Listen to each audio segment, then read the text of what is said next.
Hello, everyone. Welcome back to another episode of The Human Role. Thanks so much for everyone who has listened, subscribed, made comments, reached out to me on the side, just giving me added encouragement.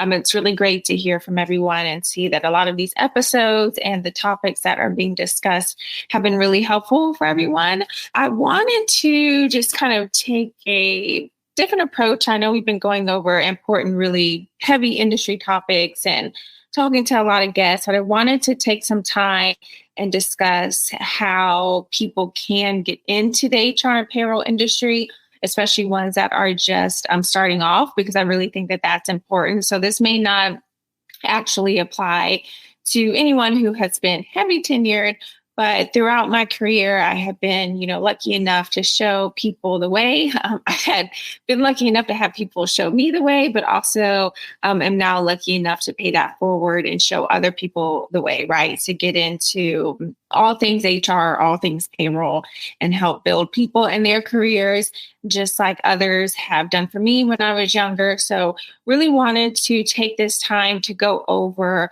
what that really looks like, and how someone who is thinking about starting their career initially, say you're in your, early teens or in college and thinking about it, or someone who might be looking to make a change in careers.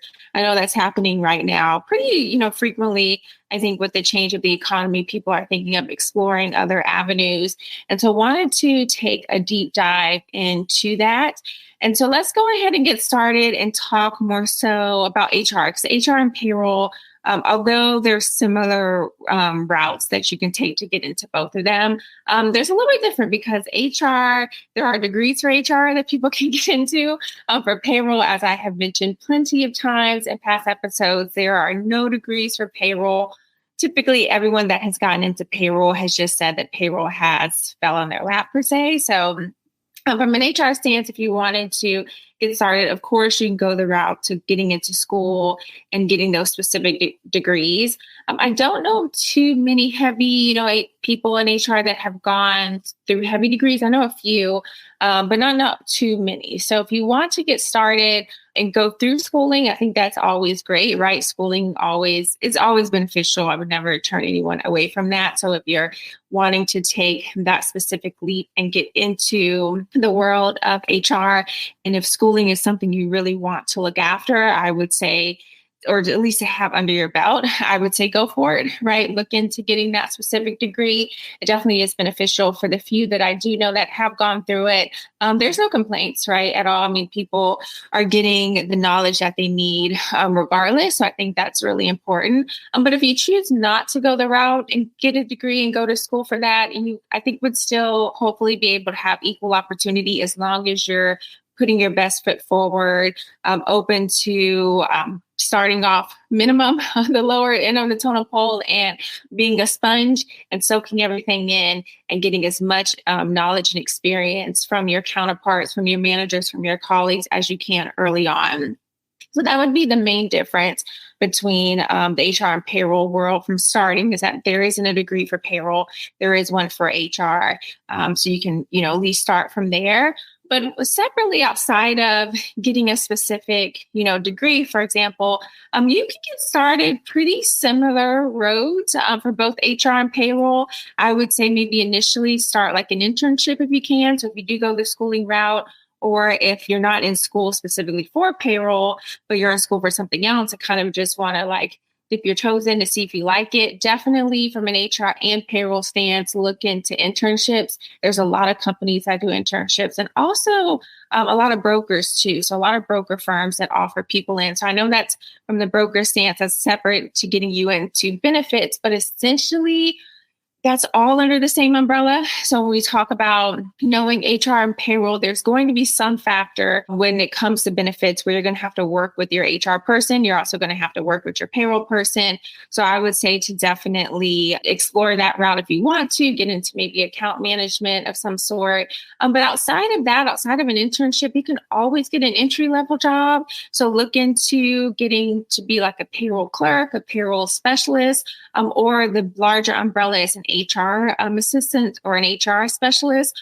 Those typically start off with doing the kind of more tedious tasks of paperwork, tracking like time cards, missing punches, adding in specific time from that stance, helping with onboarding, getting the documents together, maybe being a part of a new hire's initial onboarding process and getting to sit in the room and kind of see how that's handled by your HR person. A lot of times, payroll will come into that conversation. Benefits will also play a factor into that conversation because your new hire candidates, if they haven't already vetted that out, they may actually have initial questions on their first day before they specifically get into enrolling or looking over their plans. That also helps you get into like your HCM system. So your human capital management system, whatever system your company uses, whether it's an ADP or Workday or Paychex. So that would also intro you into the systems perspective. Now, the difference with typically what I see between HR and payroll people is that HR people are typically handling employee relations issues and are usually on the floor having those conversations. They do absolutely deal with, documentation and so forth, tracking the I-9s and making sure things are documented. That's a big thing in the HR world, especially before you lead into a potential termination. But from a payroll stance, payroll people are typically heavy systems people, right? So like HR people, for the most part, are not heavily into the systems. Payroll people, for the most part, are typically not heavily into like an employee relations conversation type feel. There definitely are unicorns. I like to say that I myself am a unicorn, but I've also had to raise my hand throughout the years and not be afraid to step into other experiences and other conversations and learn other things as as certain companies that I've worked for have come across other issues, and if support is needed, it's always good to stand up and offer to be a part of those conversations or offer to help, right, your team and those populations. Hello, this is Michael Vandervoort from the Drive-Thru HR podcast, where we discuss ideas, trends, and activities that impact HR, talent, HR technology in the workplace. Our focus is on expanding knowledge and igniting curiosity as we hear directly from people who are shaping the future of the HR industry. Join us. So, with that being said, although there are typically HR people are usually very driven with the conversation perspective and making sure that employees are happy and employees are taken care of, and also that the C-suite executives are heard and things are happening based on what the executives want and also what the employees want, and hopefully the company is coming to a middle ground with that. Your payroll people are typically dealing with being more systems generated. There are others, other routes where you can be a part of both. So I have had payroll people very similar to myself where you've gotten started into payroll and then dipped into benefits and then, gotten into HRIS in some way. And there definitely are HR people that have worked for very small companies and had to also be the payroll person and also be the benefits person. But I would always say just start from an entry level, get a smaller clerk position, or get a smaller HR specialist position, and then be that sponge that wants to soak up all information, talk to other departments if you can, even if you want to dip into like the finance world, right? And talk to your accounting team. All of that encompasses like the HR world and HR space. So HR typically covers like the benefits perspective, and depending on your company and how your company sees things, payroll could be under HR or payroll could be under finance. That's always a heavy discussion on where payroll should sit within a company. And I would say every company is specifically different, right? So it just kind of depends on the structure, the org chart. But definitely if you start looking at clerk position or specialist position, that can get you a lot of really good experience. And then, of course, outside of internships, but a lot of people also go for certifications too. And so once you get your feet wet, I would say, to me, best practice would be to get into a company and get that experience first before you start going for these heavier certifications. That way you already kind of have a general knowledge about things before you start studying, because sometimes if you don't have that, you might be a little bit blinded by certain things that you're studying for. But once you get those certifications under your belt, that can definitely get you to a next, leadership position, higher level position than an actual entry level position. definitely network. Do a lot of outreach to people, search on LinkedIn. It's a little bit easier now to kind of see people's titles and so forth. So maybe just send people like a certain note, maybe see if you can meet up with someone if they're not in the same city, maybe or meeting up might be a little bit too much based on location, but maybe just see, if they'd have a 10, 15-minute call with you, right? And get their added insight and perspective, because that's always a good route to go, right? And then the more you continue to put yourself out there and network, the more people will think of you for other specific positions that are coming up. Look into leading specific projects. If you're working for a company and there's other things that come up, maybe no one raises their hand, maybe others may raise their hand, but you may also want to be a part of that. Just sit in the conversation if you can, just listen and take notes, because a lot of this stuff, especially from a payroll perspective, a lot of things you're not really going to know until you're actually in the system. So from like an HR perspective, there's a lot of laws that you have to abide by. You always have to keep up on the laws and study the laws and study the increases, hourly rate increases and salary increases, and the testing that goes in to determine if someone is exempt or non-exempt, or can be a contractor, cannot be a contractor. Some of that stuff is a bit cut and dry, just depending.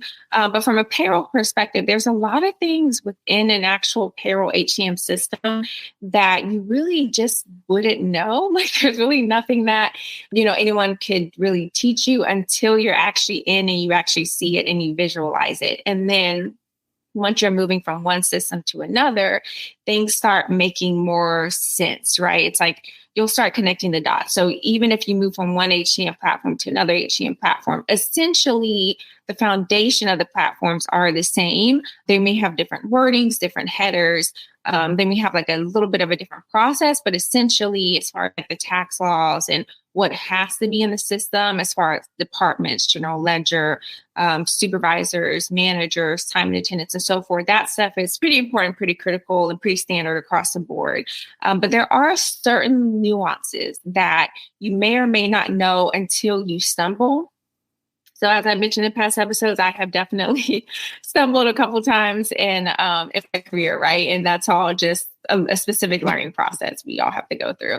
So sometimes you don't learn things until you actually stumble. But then sometimes it's like, as you're troubleshooting certain things, if something isn't working, you have to call your HCM provider, your account manager, try to figure out what's going on, then that gets you the answer, right? And those are just things that come with time. There's no other way to really explain it, is just that you need to be into the system day in and day out and live, eat, and breathe the system to make sure that you know specifically what you're talking about. A lot of times, if your employee population is also in the system and reaching out and emailing you with questions and so forth, that's also how you can determine what's happening, and if there's an error, or if, say, there's a box that wasn't checked, right? That you may not have even known needed to be checked, or you might have just scrolled through too fast and didn't realize it wasn't checked, right? That could throw something off. So there's a lot of things on the payroll side that you may or may not learn unless you're in the system or you really have a really good mentor, right? And so that's another thing. Once you start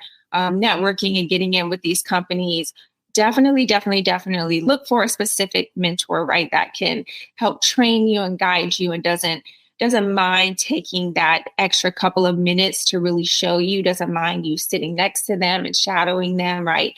That's another really good factor is, hey, look, if you have never seen how to process a payroll before, never seen how to review the payroll register reports, you have no clue what some of these wordings mean on the register, or if you've never seen an I-9 before and have no clue how to get that filled out, and that is so critical from an HR stance, you really need to sit with someone and have them walk you through that. And yes, you can, of course, Google it. Yes, you can review it. Yes, you can look at your own, but it's always better to have someone there to sit with you and go through each box to tell you specifically why this box is there, what it means, how critical it is, especially if you're talking about I-9s. There's certain documents, right, that can be used and cannot be used. And so those are all really important factors to consider. And so I would say definitely a mentor would be really, really good when it comes to that. Also, I would say look for like internal opportunities to really shine too. So as I kind of mentioned, if you're open to like leading a project or just raising your hand, a lot of companies are open to adding someone internally. And so that's always a good thing to factor in is like, look, if you are there just for HR and you have dealt with some of the benefits, and benefits could encompass a lot, right? So if you're just handling the benefits with your plan setups, like for medical, dental, and vision, or making sure that everyone is enrolled, or everyone knows when open enrollment is coming, that's one thing. But if there's like a 401k project, right? And if you're going through a 401k audit or about to launch 401k, right? And you have never dipped and dabbed in that, right? Just raise your hand and offer to be a part of that or learn that. Also, another part of benefits is the ACA, the Affordable Care Act. And we're talking about 1095Cs, 1094s, like all of that stuff is really important, right? So maybe raise your hand for that. That's also another hefty part of benefits. There's also, EEOC filings that could come through every year. That is also important too. So there's a wide range of different things that you can always raise your hand and offer to at least support the opportunity. If you're not comfortable taking it on fully, at least support someone and being, assistant to someone, because that always gives you big exposure. And then from like the payroll stance, I would say if there's another opportunity, so say payroll processing is good to go, but then you run into a payroll tax audit, right? Or your company is launching in multiple states and you now need to register for different states. That is a very, very sensitive thing to do. So if you've never done it before, maybe work with someone. I would say take that on fully for your first go round, but definitely offer to help and be of some support. I think would be really, really good. And, if there's a time and attendance project, or if there is, new time off policies that you're adding into the system, or if you're implementing a new module in some way on the payroll side, maybe you're moving from one time and attendance system to another. And so, different types of things that you can always open yourself up to and offer to be a part of, which is a really good thing, I think, for anyone who is starting their career. I think would be really, really, really beneficial for people to get into.